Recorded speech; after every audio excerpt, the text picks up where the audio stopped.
Meus amigos, mais uma vez nós vimos aí o Copom elevando novamente a taxa de juros. Dessa vez subiu 1%, cara, numa tacada só, saindo aí de 11,25% diretamente para 12,25% ao ano, essa nossa nova Selic. Essa que foi a última reunião do ano, né? Porém, como eles já sinalizaram, talvez não seja o último aumento da Selic nesse novo ciclo de alta que a gente está vendo aí.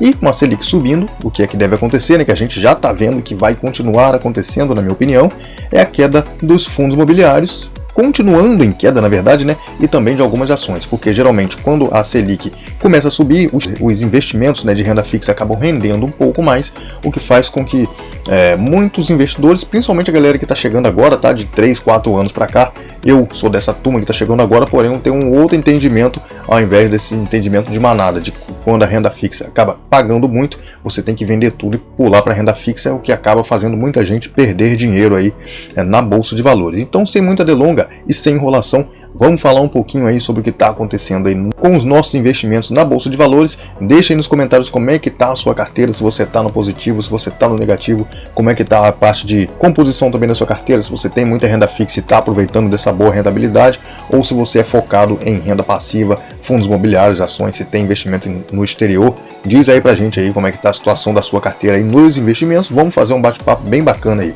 E aproveita também, diz o que é que vocês acham, o que é que vai ser aí pro ano que vem, para 2025 aí, nas nossas carteiras de investimento, né? Então, deixa eu mostrar um pouco para vocês aí de como é que está a situação da minha carteira aqui neste momento. Como vocês podem ver, ó, com esse anúncio aí do aumento da Selic, a parte de ações da minha carteira eu só tenho o Banco do Brasil, que subiu um pouquinho ó, depois do anúncio dessa subida aí na Selic, porque geralmente os bancos e seguradoras se beneficiam um pouco aí do aumento da taxa de juros. E se a gente olhar aqui para os fundos imobiliários da minha carteira, vai ver que está numa queda generalizada, tudo caindo e caindo muito, tá? Essa semana foi uma semana de sangramento aqui na minha carteira de investimento, principalmente na parte de fundos imobiliários. A gente vê que caiu tudo e hoje somente o BTLG que subiu um pouquinho aí, mas está num preço bem atrativo. Eu comprei algumas cotas nesse mês, não consegui comprar mais, meu aporte ficou bem limitado esse mês, mas comprei o que eu pude do BTLG. Por que ficou bem limitado? Porque, como eu falei, no último mês eu aportei bastante, tá? Foi o maior aporte que eu já fiz, porém para isso eu mexi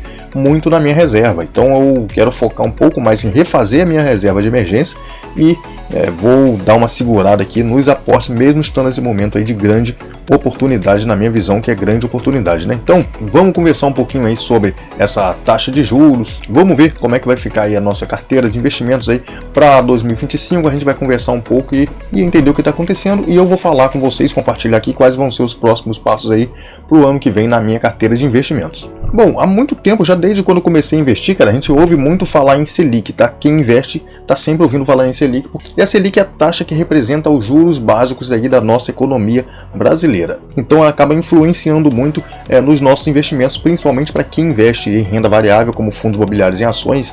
Então a Selic acaba tendo uma influência muito grande sobre esses investimentos, porque a Selic acaba influenciando muito as taxas praticadas pelos bancos, tá, nos empréstimos, e também acaba influenciando a vida do investidor, tanto quem investe mais em renda fixa, né, que vai ter uma rentabilidade melhor, e também o que investe em renda variável, seja fundos imobiliários ou ações, que acaba em algumas situações vendo a sua carteira ficar no vermelho e ficar negativa. Mas a Selic não serve somente para atrapalhar o nosso investimento de renda variável não, tá? A real função da Selic é tentar manter a inflação dentro do controle, dentro de uma faixa aceitável. O objetivo principal de se aumentar a Selic, como que aconteceu no dia de hoje, é de tentar deixar a nossa economia mais estável, evitando o descontrole nos preços, o aumento excessivo da inflação, que acaba causando a perda do poder de compra da nossa moeda, né? E o nosso real já está bem desvalorizado, então a inflação quanto mais alta vai piorando ainda mais que o dólar também está nas alturas. E para tentar fazer o controle dessa inflação, a principal estratégia é aumentar a Selic, né?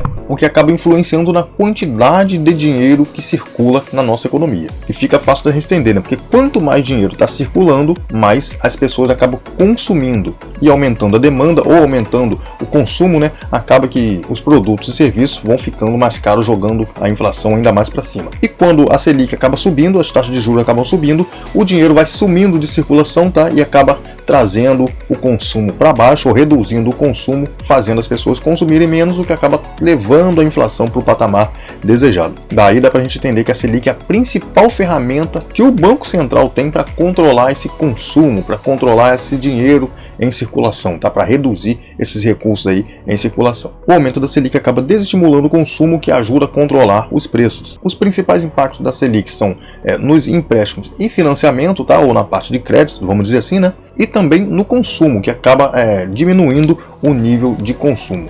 Nos investimentos, principalmente de renda fixa, aumenta a rentabilidade, e o que acaba impactando diretamente os investimentos também de renda variável, porque muita gente acaba vendendo seus ativos, ações, fundos imobiliários e correndo para a renda fixa. Esse seria o investidor que a gente chama de mão de alface, né? Aquele cara que não pode ver a cota, não pode ver a ação caindo um cadinho e a Selic ou os investimentos de renda fixa rendendo mais um pouquinho, que já sai, vende tudo, mesmo no prejuízo, para colocar o seu dinheiro lá com aquela rentabilidade garantida da renda fixa, vamos dizer assim, né? O que acaba jogando os preços de algumas ações e fundos imobiliários lá para baixo, principalmente no caso dos fundos imobiliários, porque a grande maioria dos investidores dos fundos imobiliários são os investidores pessoa física ainda. Então qualquer movimento acaba sendo um desastre para as cotações dos fundos imobiliários, o que acaba deixando muitas carteiras em situações como a que eu vou mostrar para vocês aí agora. Se liga só na minha carteira, o que está acontecendo com ela nesse momento. Vou entrar aqui para vocês verem. Talvez a carteira de vocês também esteja nessa situação, ó. Clicando aqui em patrimônio, eu vou mostrar para vocês como é que está a situação de cada um dos ativos aqui, de cada uma das classes aqui da minha carteira, tá? Presta atenção como é que tá isso aqui, cara. Que mar de sangue que tá isso aqui. Hoje as ações subiram, como falei com vocês, não só tem o Banco do Brasil, e bancos e seguradores geralmente acabam se beneficiando um pouco da subida dos juros. Tava com uma rentabilidade mais negativa, perdendo mais de R$100 e poucos aí. Agora eu tô perdendo só R$38 aí com ações, subiu um pouquinho. No caso dos fundos imobiliários, só hoje eu perdi R$360 praticamente, ó, menos 1,34% só hoje, e já tô perdendo só com fundos imobiliários R$5.860, menos 18,11% da minha carteira hoje, os fundos imobiliários representando 75% da carteira.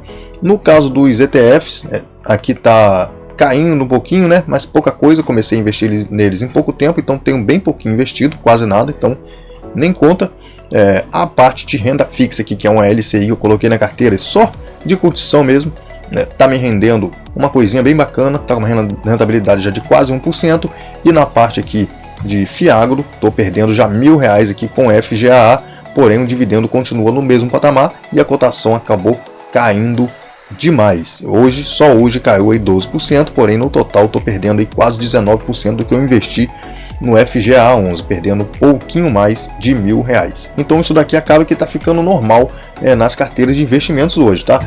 Fundos imobiliários, fiagros aí bem numa situação muito complicada, e geralmente quem aloca os ativos aí, ou uma parte do seu patrimônio em dólar ou em ativo dolarizado, né, como Bitcoin, bolsa estrangeira, seja com ETF ou diretamente lá fora, nesse momento está com uma rentabilidade um pouco mais bacana, porque fez essa transição ou fez essa diversificação aí talvez há mais tempo, então está com uma rentabilidade bem interessante nesses ativos dolarizados, que eu estou buscando fazer agora também na minha carteira, acrescentando além dos fundos imobiliários. Tem um pouquinho de renda fixa aqui que não vai ficar, tá? Quando terminar isso aqui eu vou alocar em outra parte da carteira, colocando agora também ações e ETFs de ativos dolarizados. Estou seguindo aqui o índice Nasdaq e também tem um ETF aqui de Bitcoin na minha carteira. Como vocês podem ver, é um valor bem pequeno ainda, mas eu estou só começando e vou nos próximos meses pretendo focar aí as minhas forças nesses ativos aí para poder dar uma diversificação maior na minha carteira, trazer uma diversificação melhor, né? E reduzir um pouco a participação dos fundos imobiliários, que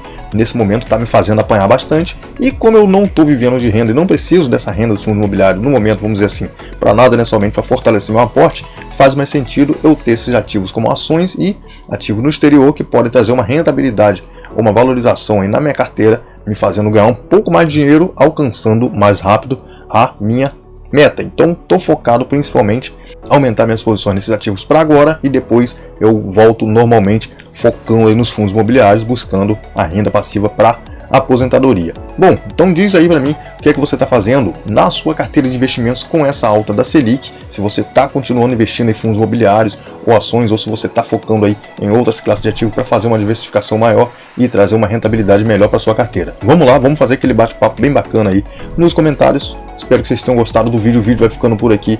Valeu, é nóis. Fui!